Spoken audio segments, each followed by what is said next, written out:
Are you somebody जो English सीखना तो चाहता है पर उसे ये नहीं पता कि वो इंग्लिश सीखे तो कैसे सीखे। तो आज का लाइव मेरा इसी के बारे में है। अगर आप भी इंग्लिश सीखना चाहते हैं कुछ सिंपल स्टेप्स में, तो मैं आज आपके साथ अपना सीक्रेट फॉर्मूला शेयर करने वाली हूं जिसे मैं कहती हूं P3 फॉर्मूला। एंड इस फॉर्मूला के वजह से बहुत सारे लोगों को हेल्प मिला है। इवन अगर मैं अपनी बात करूं, I was never a good communicator, but with the help of this formula I learned communication. And यही फॉर्मूला अगर हम इंग्लिश सीखने के लिए भी अप्लाई करें तो हमारे लिए बहुत हेल्पफुल हो सकता है।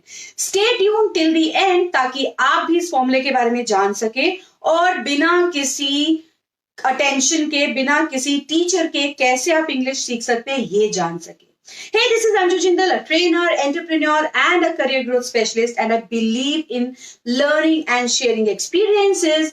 इसीलिए मेरी कम्युनिटी है जिसका नाम करियर ग्रोथ मास्टरमाइंड है। और अगर अभी तक आपने वो कम्युनिटी नहीं ज्वाइन की है, प्लीज ऊपर लिंक पे क्लिक करें और अभी ही ज्वाइन कर लें, बिकॉज वहां पर मैं ऐसा बहुत सारा कंटेंट शेयर करती हूं जो time management, interview skills, communication skills, goal setting, interview और भी पब्लिक स्पीकिंग से रिलेटेड डील करता है। तो आपको वो कंटेंट एक्सेस करने को मिलेगा तभी जब आप कम्युनिटी ज्वाइन कर पाएंगे। अगर आप किसी फ्रेंड को भी चाहते हैं कि वो ज्वाइन करे तो उसे टैग कर दीजिए कमेंट बॉक्स में, मैं उसकी रिक्वेस्ट अप्रूव कर दूंगी जब वो रिक्वेस्ट सेंड करेंगे। मेरा एक यूट्यूब चैनल भी है, उसे भी सब्सक्राइब कर लें, बिकॉज उस चैनल में वीडियो फॉर्म में ये सारा कंटेंट अवेलेबल है ताकि आप सीख सके और आगे बढ़ सके।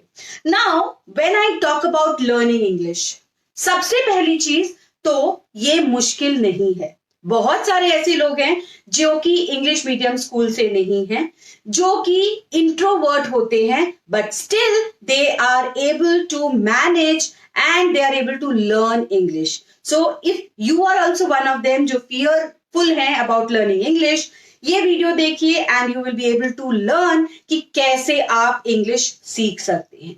मैं सीधे आपको ले चलती हूँ सिस्टम की तरफ, वो सिस्टम जो कि मैंने अपने स्टूडेंट्स के साथ यूज किया है।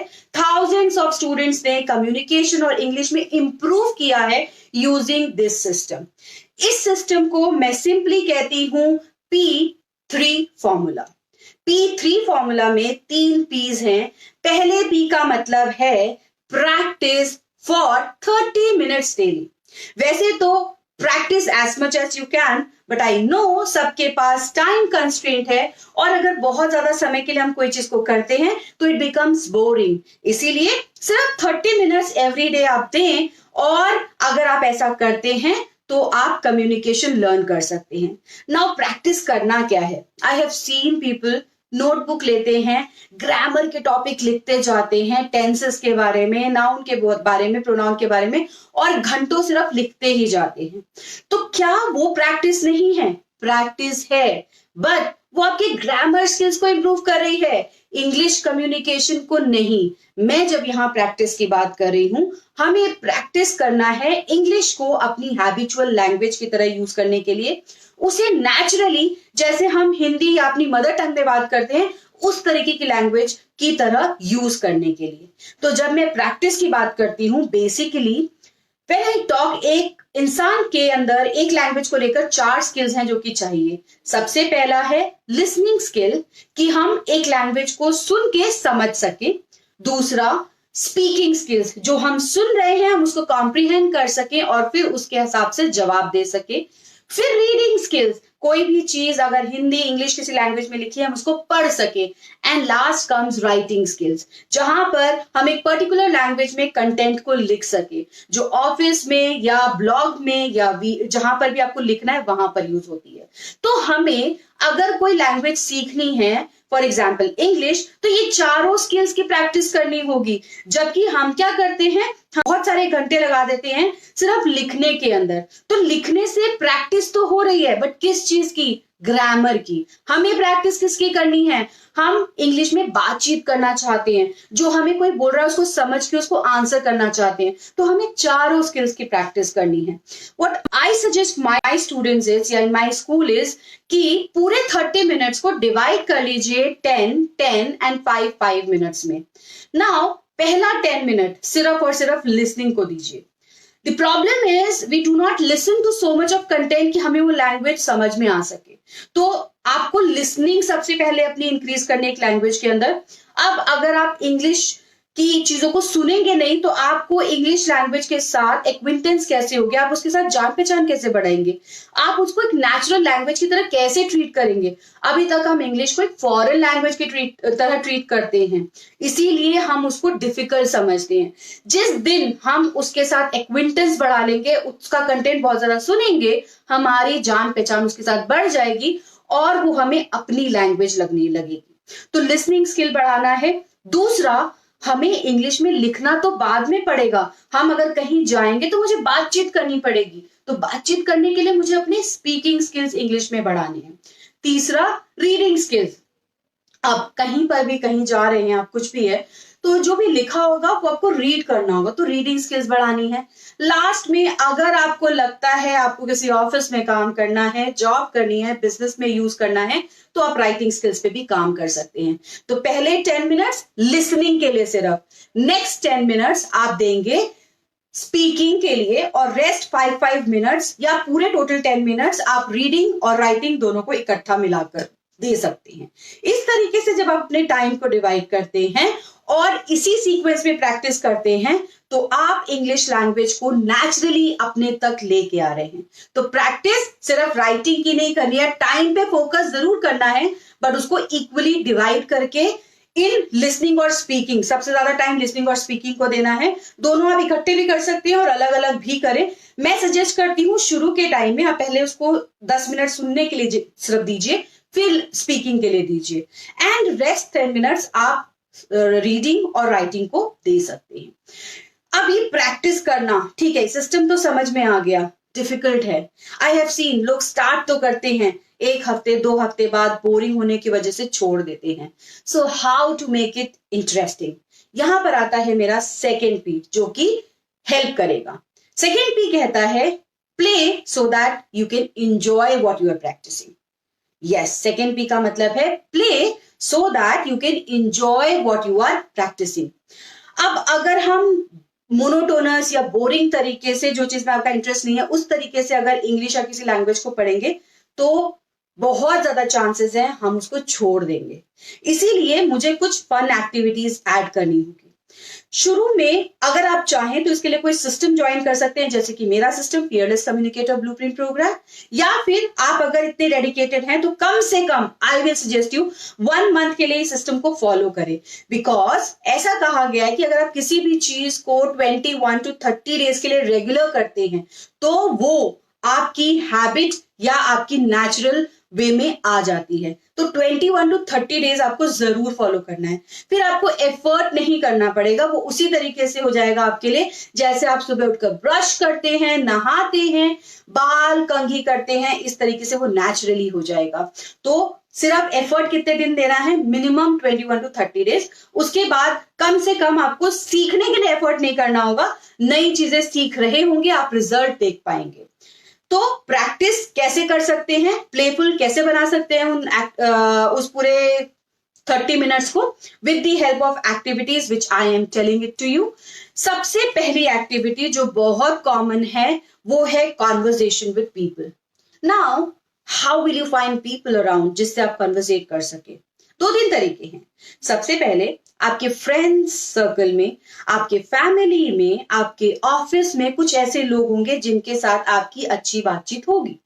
तो आप ऐसे 3 से 5 लोगों का एक ग्रुप बनाइए, व्हाट्सएप ग्रुप या टेलीग्राम ग्रुप, और वहां पर उनसे रोज ये पहले ही बोल दीजिए कि हम यहाँ पर मेरी इंग्लिश इंप्रूवमेंट के लिए काम करेंगे, अगर आप भी चाहें तो आप भी कर सकते हैं। होगा क्या, बिकॉज वो आपका कोर ग्रुप है, वो आपके एफर्ट्स को अप्रिशिएट करेगा और आपकी हेल्प करेगा। तो आप रोज वहां पर एक टॉपिक पर इंग्लिश में लिसन एंड स्पीकिंग का प्रैक्टिस कर सकते हैं। Now when you are doing this, you can ask them कि अगर मैं कहीं पे कोई गलती कर रही हूं, डू लेट मी नो, या आपको कहीं लगता है कि मुझे इंप्रूवमेंट की जरूरत है तो डू लेट मी नो। इस तरीके से आपके कोर ग्रुप जो आपके पास ही हैं, आप उनको यूज कर सकते हैं। दूसरा तरीका है शैडोइंग। आप इसके लिए कोई भी एक मेंटोर ढूंढ लीजिए जिसका आपको स्पीकिंग इंग्लिश, स्पीकिंग लैंग्वेज या स्पीकिंग का तरीका इन इंग्लिश अच्छा लगता हो, और उसकी वीडियोस को, उसके बोलने को तरीके को रिकॉर्ड करिए या सुनिए। जब आप उसको सुनेंगे, अपने आप को उसी तरीके से कॉपी करते हुए रिकॉर्ड करिए। रिकॉर्ड करने के बाद कंपेयर करिए अपने और उनके वीडियो को, क्या चेंजेस चाहिए, क्या डिफरेंसेस हैं, क्या और इंप्रूव हो सकता है। धीरे धीरे आप देखेंगे आप इस तरीके से इंप्रूव कर पाएंगे। ये थोड़ा सा डेडिकेशन वाला काम है, इसमें आपको एफर्ट देना पड़ेगा, but then this is the best way you can improve. Because आपने देखा होगा कि आपको कोई हेयर स्टाइल पसंद आता है, आप उसको कॉपी करने का सोचते हैं। आपको कोई ड्रेस किसी का सही अच्छा लगता है तो आप उसको भी कॉपी करने का सोचते हैं। तो इसी तरीके से अगर आपको इंग्लिश सीखना है तो copying is the best medium. Then there can be other activities, जैसे कि आप किसी ब्लॉग को पढ़कर और उस पर कॉमेंट्स डाल सकते हैं। तो राइटिंग के लिए ये एक्टिविटी आप प्रैक्टिस कर सकते हैं। There are many conversation clubs जिन्हें आप यूज कर सकते हैं। कॉन्वर्जेशन क्लब्स क्या होते हैं? आज के समय में ऑनलाइन ऑफलाइन वेरियस टॉपिक्स पे, जैसे हम फेसबुक पे ही बात करें, मैंने अपनी कम्युनिटी के बारे में आपको बताया, करियर ग्रोथ मास्टरमाइंड। वहां पे वो लोग हैं जो कि अपने करियर के लिए, कम्युनिकेशन के लिए डेडिकेटेड हैं।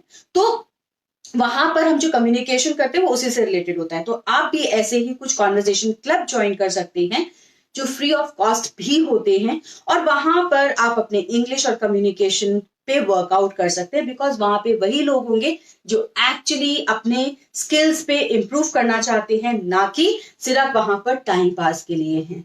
तो अगर आप ऐसा कोई ग्रुप ज्वाइन करना चाहते हैं, लिंक मैंने आपको बताया ऊपर ही है, उसका नाम है करियर ग्रोथ मास्टरमाइंड कम्युनिटी। वहां पर आप ज्वाइन कर सकते हैं और अपने कम्युनिकेशन और करियर स्किल्स पे इंप्रूवमेंट ला सकते हैं। इसी के साथ साथ और बहुत सारी एक्टिविटीज हैं, जैसे कि लिसनिंग टू पॉडकास्ट। एक और बहुत इंपॉर्टेंट एक्टिविटी है जो मैंने पर्सनली बहुत फॉलो की है, which is you can say commentary. जैसे क्रिकेट में या हॉकी में, किसी भी गेम में कमेंटेटर्स होते हैं जो गेम की कमेंट्री करते हैं। मैं क्या करती थी, घर में कोई भी सीक्वेंस चल रहा हो, मम्मी किचन में काम कर रही है या कोई और कुछ कर रहा है, मैं उसको इंग्लिश में बस कमेंट्री करती रहती थी। Like my mother is in the kitchen, she is doing that, she is doing this. जो इंग्लिश में नहीं आता था उसको हिंदी में बोलती थी। इस तरीके से धीरे धीरे रेगुलर हैबिट, जनरल यूसेज में मैं इंग्लिश को यूज करने लग गई। And this is a method जो कि मेरे एक ट्रेनर थे, उन्होंने मुझे बताया था, I really love this method because this is something जिसमें बहुत एफर्ट नहीं लगता, फ्री टाइम में आप बैठे बैठे कर सकते हैं, कहीं पे भी कर सकते हैं। तो ये एक ऑप्शन है जो आप फॉलो कर सकते हैं। ऐसी बहुत सारी एक्टिविटीज हैं। अगर आप एक्टिविटीज के बारे में और जानना चाहते हैं तो मैंने लिंक में एक ब्लॉग का लिंक दिया है जहां पर मैंने बहुत सारी एक्टिविटीज लिखी हैं। आप उनमें से कोई भी एक्टिविटी फॉलो कर सकते हैं। टोटल में सिर्फ 2 से 3 एक्टिविटी रेगुलर में फॉलो कीजिए, वो 30 मिनट्स में, एंड यू विल सी कि आप वीकली बेसिस पे इंप्रूव करेंगे। वो इंप्रूवमेंट आप एक्चुअली देख पाएंगे। यहां पर बहुत इंपॉर्टेंट है रिकॉर्ड करके अपने आप को देखना, कंपेयर करना। तीसरा जो पी है ना, वो यही है, perform to review and analyse how much you have improve. तो पहला था प्रैक्टिस फॉर 30 मिनट्स डेली, दूसरा है play to enjoy your practice, and third is perform to review and analyse your working out. Now supposedly आप रोज काम करें, आपको कैसे पता लगेगा कि आप इंप्रूव कर रहे हैं? पहला मैंने तरीका बताया, रिकॉर्ड करें और उसको सुने। दूसरा तरीका है, कोई भी आसपास कंपटीशन होने वाला है, डिबेट या फिर एक्सटेम्पोर, डिस्कशन, रोल प्ले, कुछ भी हो रहा है, इंटरव्यू, उसमें पार्टिसिपेट करिए।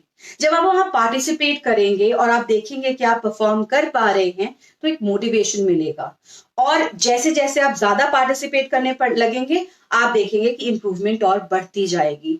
क्योंकि जैसे पानी में जाना पड़ेगा, अगर आपको तैरना सीखना है, आप सिर्फ बाहर से सीख नहीं सकते, टेक्निक समझ सकते हैं। उसी तरीके से अगर आपको कम्युनिकेशन सीखना है तो एक्टिविटीज में पार्टिसिपेट करना पड़ेगा। तो इंटरव्यूज, रोल प्ले, इस तरीके की एक्टिविटीज बहुत हेल्प करती हैं। मैं अगर बात करूं, ये पूरा जो सिस्टम है जिसे मैं P3 फॉर्मूला कहती हूं, ये मैं अपनी फियरलेस कम्युनिकेटर ब्लूप्रिंट प्रोग्राम में कवर करती हूं और उसके अंदर ये पूरी एक्टिविटीज डिफरेंट तरीके की मैं आपसे कराती हूँ। 21 डेज का चैलेंज भी उसके अंदर होता है, जो अगर एक बार स्टूडेंट ने कर लिया, I can assure that the improvement is definitely going to be there. So अगर आपको चाहिए कि पहले आप इस सिस्टम को समझ लें और फिर करें, बिकॉज सिस्टम को फॉलो करने के लिए सिस्टम को समझना बहुत जरूरी है। उसको अच्छे से समझ लेंगे तो आप उसको प्रैक्टिस कर पाएंगे, बिकॉज ये 1 महीने या 2 महीने का टास्क नहीं है। रेगुलरली आप करते जाएंगे तो आप रेगुलर में इंप्रूवमेंट भी देखेंगे। जिस दिन आपने अपनी प्रैक्टिस छोड़ दी, आपकी इंप्रूवमेंट वहीं रुक जाएगी। तो आप मेरा कोर्स ज्वाइन कर सकते हैं, उसका भी लिंक ऊपर डिस्क्रिप्शन बॉक्स में है and you can see the content. अगर आपको ज्वाइन करना है तो आप कमेंट बॉक्स में मुझे या मैसेज पे मैसेज कर सकते हैं course, I will share the details with you. इस तरीके से ये सिस्टम बहुत सारे लोगों को अभी तक हेल्प कर चुका है। There are thousands of students जिनका फियर था इंग्लिश ना बोल पाना, कम्युनिकेट ना कर पाना, दूसरों के साथ ये सोचना कि मैं इंग्लिश मीडियम में नहीं हूं तो मैं कैसे इंग्लिश में बात करूंगी। ये सब फियर्स इस पर्टिकुलर सिस्टम से दूर हो गए हैं। फंबल जो करते थे स्टूडेंट्स, वो काफी हद तक कम हो गया है। But let me tell you, efforts are required. आज अगर आप एफर्ट नहीं करेंगे, लिंक पे क्लिक नहीं करेंगे, इस वीडियो को पूरा नहीं देखेंगे, इस चीज को पूरा समझेंगे नहीं, तो आप इंग्लिश या कोई भी चीज पे रिजल्ट नहीं पा पाएंगे। अगर आपको रिजल्ट चाहिए तो एफर्ट करना पड़ेगा। So do look at the video once और twice, check out the community, join it, free of cost है। तीसरा, कोर्स चेक करें और उसके बारे में जानें ताकि आप अपने कम्युनिकेशन एंड इंग्लिश स्पीकिंग पे इंप्रूव कर पाए। So that is it from my side. I have shared my system with you, जो मैं अपने स्टूडेंट्स के साथ फॉलो करती हूँ, और इस पर्टिकुलर सिस्टम ने बहुत सारे लोगों की हेल्प की है। तो आप भी अपनी इंग्लिश इंप्रूव कर सकते हैं, provided you take action. And do share this video, like this video, because ये सिस्टम अगर ज्यादा लोग जानेंगे तो वो ज्यादा इंप्रूव कर पाएंगे। And I am only here to help you out, so you also keep sharing the video so that other people can get to know, because when you share you learn more, and when you learn more you grow more.